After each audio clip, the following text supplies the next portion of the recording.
Alright, get your mind out of the gutter. Not in that way. I mean that she's a really cool and good servant. Come on, man. But I can understand how some people might misinterpret the title of this video, which in the similar vein as the comma video I want to use to just kind of talk about how good Kiara is as a unit for more of my newer players. You can, again, treat this as more of a servant evaluation. Kiara is one of those servants that realistically has never let me down. The video that you're going to be seeing in the background is me using Kiara to basically do, I think it's like 10 NPs in a row. It's kind of ridiculous, actually.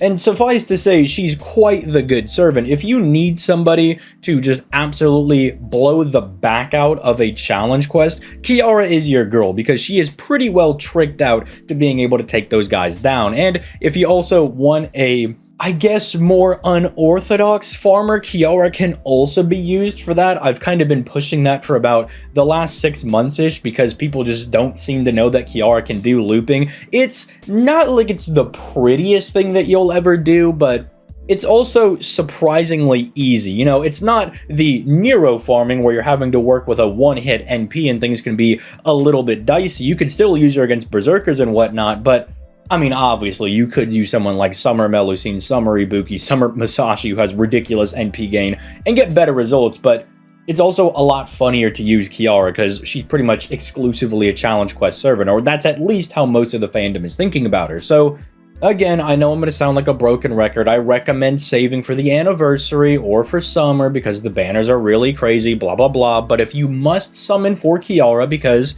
I can understand that she has a lot to offer, you know, has a really robust character and has a very diverse personality set that really has just too much to really name going for her. And so if you're gonna be summoning on the banner, again, kind of gambling right before the anniversary, because we will get a decent bit of Saint Quartz, then this video will be for you. Because again, I am not shy about the fact that I love using Kiara. Not one of my favorite characters in the franchise. I mean, she's alright, but she is really fun to use. So if you would like to support the channel for free, make sure you drop a like on the video, subscribe to the channel, and let's start diving right into this.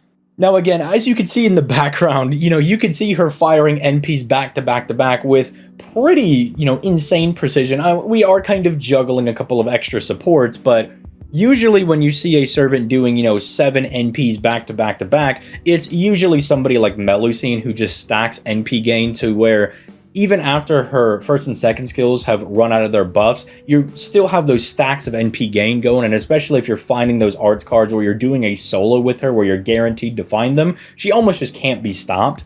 But Kiara's a little bit older, so her arts cards are not as OP. I mean, they're 3 hits, but they have 0.55% NP gain backing them, so it's really surprising how well she's effectively able to refund her NP, especially with a third skill that is just absolutely bonkers.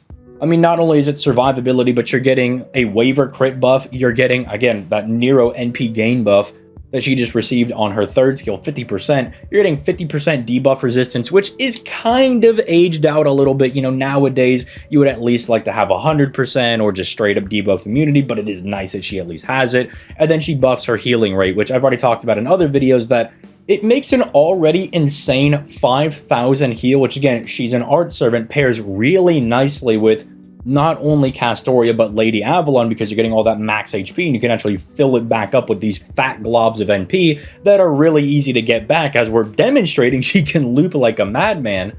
But then it also pretty much negates the cost of the third skill, so it's essentially free, which, considering that Goddess Metamorphosis skills around this time actually did a stun on you instead of just having an HP cost, was absolutely insane. Pairing that with the fact that she's always going to smack people for big damage with Pierce Invincibility, Pierce Defense, and just for some reason, I understand the lore with her being the demonic Bodhisattva, and that guy in Fate Extra is a ruler, so they're like, okay, let's just give her a free super effective, or maybe not true super effective because it's not 2 times, but it's 1.5, so kind of like Berserker advantage on rulers, which is just really nice. It is something that does definitely come in clutch, and it's also really nice if you have to use Kiara as your looper and there's a random ruler in there, like there is in the Lilim Harlot event right now. They could definitely make stuff like that really easy, but then being able to just yeet all of the enemy's buffs off of them, so even if for whatever reason they give themselves solemn defense or they give themselves arts resistance up, just something weird along those lines, you could just remove all of those and then just splatter their NP down by 1 gauge, so you just crowd control them as well.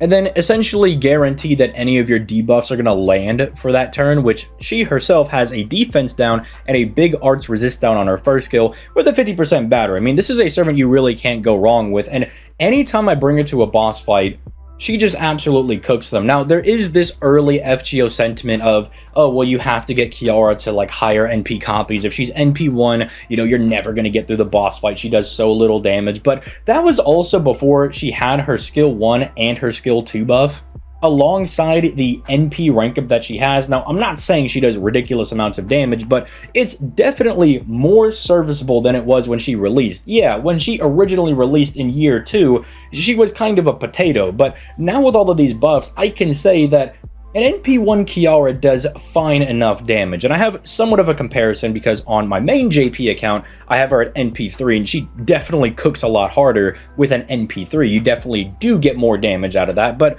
that's true of any servant. It realistically is going to take her from being able to maybe 3 to 5 turn a boss into maybe 5 to 8 turning the boss. I mean, she'll still be quite effective at just absolutely dumpstering on people. So if you're looking for a boss killer servant, or again, someone that you just want to use as a looper, Kiara is definitely a very solid one, and I can't argue with the fact that if you pull for Kiara in the same way that if you pull for Kama, because you want to use her with Ruler Scotty, she works very, very well with Lady Avalon, who will be coming out during the summer event as well. And while we probably are going to get some random raid ups for a lot of the other Arts AoE servants, I do believe Summer Kama comes back around during this upcoming Summer Chaldea event that we have for Summer 7. But if you want someone that's maybe more boss killing oriented and not just looping oriented, then you could go for Kiara. Otherwise, you could just try your luck going for Lady Avalon and then trying to go for, say, Summer Kama or any of the other Arts AoE servants that are going to be coming out and random banners for the rest of the year. Most of the new guys are going to be quick AoE, so, you know, Ruler Scotty stonks are up.